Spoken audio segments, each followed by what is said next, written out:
बोलिए शिव शंकर भगवान की जय, माता पार्वती की जय। मैं पंडित राम मूला मिश्र आप लोगों के समक्ष श्री हरतालिका व्रत कथा का वर्णन करने जा रहा हूँ। हरतालिका व्रत कथा के संबंध में एक पौराणिक ऐतिहासिक कथा है। पर्वतों के राजा हिमवान हैं, जिनकी धर्मपत्नी का नाम था मेनका। हिमवान एवं मेनका के संयोग से एक पुत्री का जन्म होता है, जो उमा एवं पार्वती के नाम से विश्व विख्यात होती है। अपने बाल्यकाल के समय वह अपनी सखी लेकर के अपने पिता की भूमि को, वन सौंदर्य को देखने के लिए हिमालय की चोटी में जाती है। जिस चोटी में जाती है वहाँ पर देखती है ऋषिगण लोग, भरद्वाज, महर्षि गौतम, वशिष्ठ, वत्स, सांडील ये तपस्या करते हैं। उनकी तपस्या से, उनकी साधना से, उनकी मौन शुक्र से वे संतुष्ट नहीं होती। आगे जाती है, देखती है एक दिगंबर नग्न शरीर वाला ब्रह्मचारी तपस्या कर रहा है। उसके हाथ में सर्प लपटे हुए हैं, उसके मुंडों की मालन धारण करने वाला है, वह भस्म को धारण करने वाला। इस प्रकार रूप दे करके भी जो पार्वती हैं डरती नहीं है, वहाँ बैठ करके उसके स्वरूप को देखती है। इस प्रकार उनका दैनिक क्रिया हो जाती है। एक दिन घटना घटती है, वहाँ पर वो भगवान शिव को देखने बैठी थी। पार्वती अनिंद सुंदरी थी, असाधारण सौंदर्य था उनका। वो सोचती हैं कि जब ये शिव ब्रह्मचारी हैं कि जब आंखें खोलेंगे हमको देख करके आकर्षित हो जाएंगे, हमारे रूप सौंदर्य रावलता से आकर्षित होकर के हमारे साथ समीप आ जाएंगे और मुझे पत्नी के रूप में वर्ण कर लेंगे। ऐसा उनके में गर्व की भावना थी अपने सौंदर्य के कारण। उसी समय घटना घटती है कि एक व्यक्ति आता है जो कामदेव था। वह उनकी तपस्या भंग करना चाहता है, लेकिन भगवान शिव की तपस्या भंग नहीं होती है। वो वसंत ला देता है, कामोद्दीपन वाली शक्तियाँ उत्पन्न हो जाती हैं, लेकिन शिव जी उससे प्रभावित नहीं होती। तब वह कामदेव फूल के बाण को उनके वक्षस्थल में मांगता है। उस बाण के स्पर्श से भगवान शिव का तीसरा नेत्र खुल जाता है। देखते हैं कि कोई व्यक्ति दिखाई नहीं देता। अंत में वह छिप जाता है कामदेव। उसे देख करके अपना तीसरा नेत्र खोल देते हैं और तत्काल भस्म हो जाता है। यह देख करके पार्वती कांपने लगती है। उनके मन से यह उद्गार निकलता है कि तथा समक्षम दाता मनोभवम विना किना भाग्न मनोरथा सती निनिंद रूपम हृदय पार्वती प्रियेश सौभाग्य फला ही चारुता। हे दैव, हे विधाता, मैं अपने रूप सौंदर्य से गर्वान्वित होकर के और इस तपस्वी ब्रह्मचारी के सामने पद की इच्छा से बैठी थी यहाँ, लेकिन यह हमारे रूप सौंदर्य को परित्याग करके, हमारे नजरअंदाज करके और कामदेव को जला दिया। अगर यह हमारे थोड़ा भी हमारे प्रति आकर्षण इसका होता तो हमें देखता और हमारे देख करके वह इसकी दृष्टि उस कामदेव को जलाने की न होती। तथा असमक्षम दाता मनोभम किना किना भग्न मनोरथा सती। हमारी संपूर्ण मनोरथ की इच्छा इसने भंग कर दिया है, इसलिए इसे हम तपस्या के द्वारा ही प्राप्त कर सकते हैं। यह मन में विचार करके और सखी के साथ अपने घर आती है और अपनी माता से ये बातें बतलाती हैं कि हे माता, हम जिसको अपना पति बनाना चाहती हैं वो हमारे तक आकर्षित नहीं हो रहा है, इसलिए मैं तपस्या करके और उसे अपना पति रूप से स्वीकार करूंगी।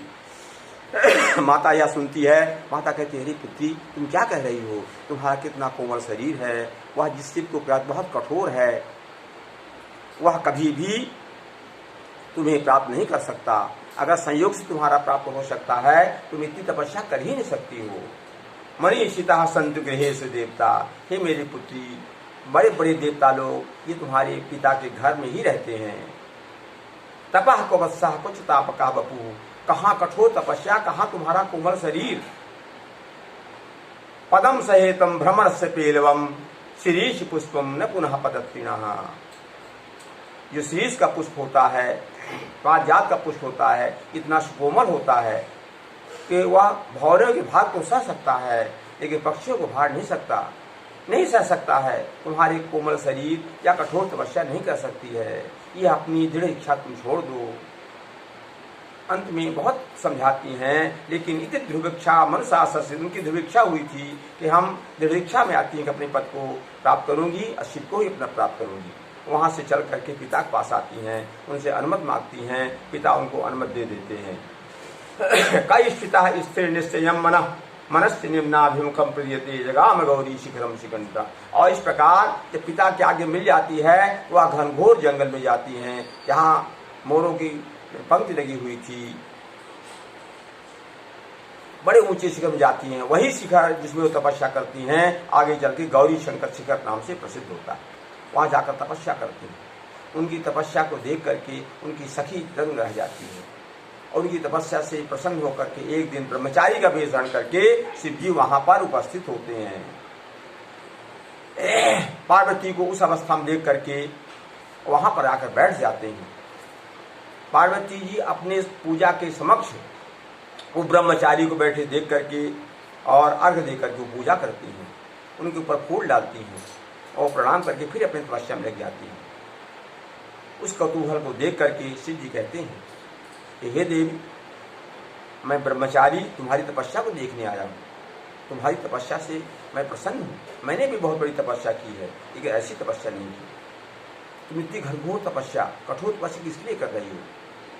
जो तुम तपस्या करती हो, यहाँ जो सुलभ प्राप्त हो जाने वाले पुष्प हैं, कुशा हैं, समाधि संध्याएँ हैं, अन्य जो पुष्प पल्लव वो यहाँ उपलब्ध हो जाते हैं, फल इत्यादि उपलब्ध हो जाते हैं, तुम्हारे आहार की नहीं। पार्वती कुछ नहीं बोलती। भगवान शिव कहते हैं तुम ये तपस्या किस लिए कर रही हो? तुम्हारा इतना कोमल शरीर है, सब गुणों से संपन्न हो, किस व्यक्ति के लिए तपस्या कर रही हो? पद विषय ऐसा कौन व्यक्ति है जो तुमको तुम्हारी ओर आकर्षित नहीं हो रहा है? हमने प्रायः देखा है संसार में रत्न की इच्छा कोई खोजने कोई नहीं जाता।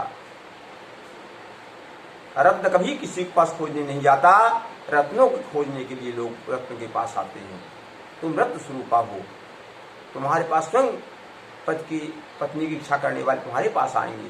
तुम किसकी इच्छा कर रहे हो? कौन सा निष्ठुर पति है जो तुम अभी तक आकर्षित नहीं हुआ? बताओ। यह जब भगवान शिव प्रश्न करते हैं तो उसके पश्चात होता क्या है? पार्वती जी कहती मैं सखी से इंगित करती हैं, हे सखी, तुम जो यह ब्रह्मचारी पूछ रहे हैं उनके बारे में बताओ। ब्रह्मचारी की बात सुन करके जो सखी रहती है कहती है, हे ब्रह्मचारी जी, मेरी जो सखी है जिसका नाम पार्वती है, उमा है, यह अपने पिता से पूछ करके पति को प्राप्त करने के लिए भगवान शिव को अपना अभीष्ट बना ली है। उनको प्राप्त करने के लिए यह कठोर तपस्या कर रही है। भगवान शिव जब सखी से इस प्रकार सुनते हैं कि यह जो तपस्वी है जिसका नाम उमा है वो तपस्या कर रही है, तो कहती भाई किसके लिए तपस्या कर रही हो? तुम्हारी सखी कहती कि शिव के लिए कर रही हो। क्या वास्तवता ये सत्य है अथवा तुम्हारी सखी तुम्हारे लिए परिहास कर रही है? तब पार्वती कहती हैं, हे ब्रह्मचारी जी, मेरी सखी जी ने कहा है कि मेरे अभीष्ट जो पति हैं वो भगवान शिव ही हैं, उन्हीं को प्राप्त करने के लिए मैं यह कठोर तपस्या कर रही हूँ। ब्रह्मचारी यह बात पार्वती के मुख से सुन करके कि शिव जी ही उस तपस्विनी जो उमा है उसके पति हैं, उनको पति बना रखी है, ऐसा दृढ़ निश्चय कर चुकी है, यह सुनकर उछल जाते हैं। कहते हैं, देव पार्वती, तुम किसकी बात कर रही हो? उस अमंगल सूचक जो है उस पद की बात करना चाहती हो, शिव की बात करना चाहती हो। देखने का नाम तो उसका शिव है, लेकिन संपूर्ण कृत्याएं उसके अमंगलकारी हैं। वह किसी भी तरह से तुम्हारे लिए पति होने योग्य नहीं है। वह हमेशा श्मशान भूमि में रहने वाला व्यक्ति है। वो हमेशा अपने हाथ में सत लपेटे रहता है, अपने गले में मुंडमाला धारण किए रहता है, हमेशा भस्म लगाता रहता है। उसका स्वरूप भी अच्छा नहीं है। उसके मस्तक में एक नेत्र जैसा चिन्ह है। वो हमेशा धतूरा है, मदार है, इनके फलों के, इनके पुष्पों को खाता रहता है, बेलपत्र खाता रहता है।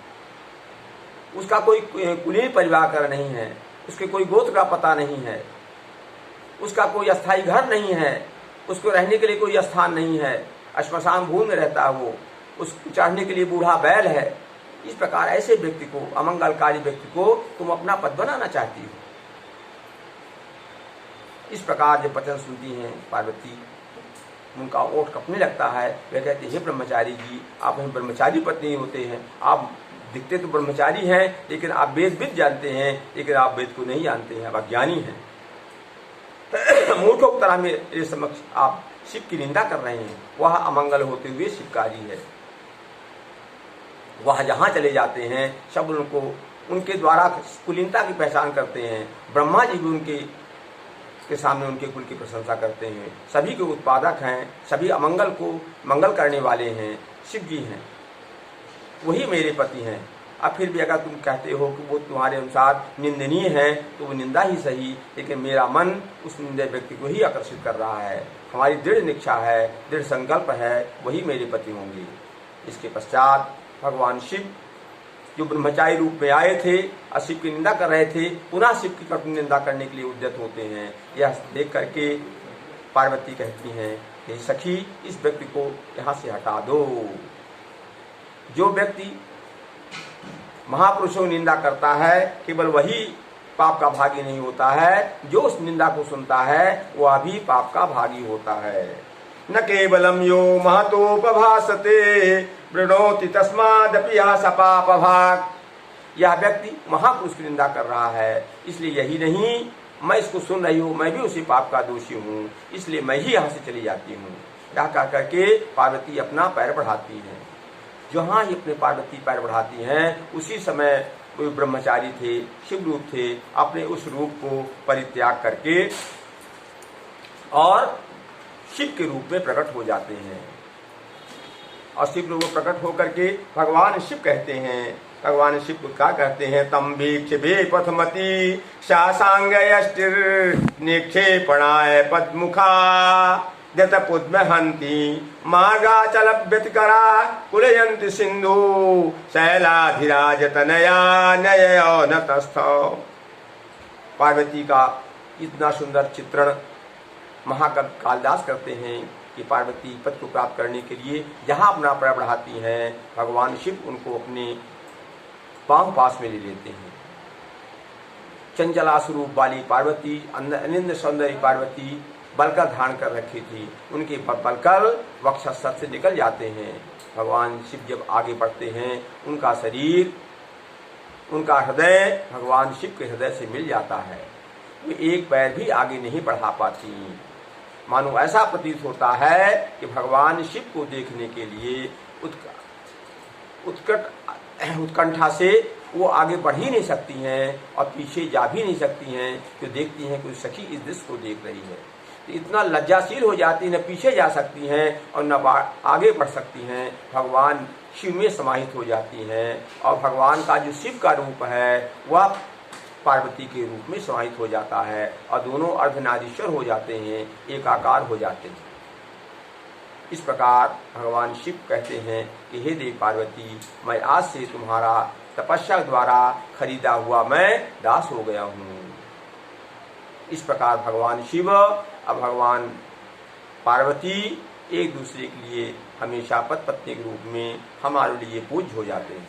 यह जो घटना है प्रत्येक वर्ष भादव का महीना शुक्ल पक्ष तृतीया के दिन हस्त नक्षत्र उत्पन्न होने पर मनाई जाती है, क्योंकि यह घटना भादव का महीना शुक्ल पक्ष तृतीया के दिन हस्त नक्षत्र उत्पन्न होने पर घटित हुई थी। तब से माताएं लोग, हाथी लल्लाएं लोग इसको हरतालिका व्रत के नाम से जानती हैं और अपने अभीष्ट प्राप्त करने के लिए, सौभाग्य को प्राप्त करने के लिए, जीवन में सभी प्रकार सुख प्राप्त करने के लिए यह हरतालिका व्रत को रहती हैं। जो माताएं बहनें इस हरतालिका व्रत को सच्चे शुद्ध अंतःकरण से अपने पति को ही ईश्वर मान करके और रखेंगी, करेंगी, वही संपूर्ण संसार सागर से सभी पापों से मुक्त करके अपने पति को लोक को जाएंगी। बोलिए शिव शंकर भगवान की जय।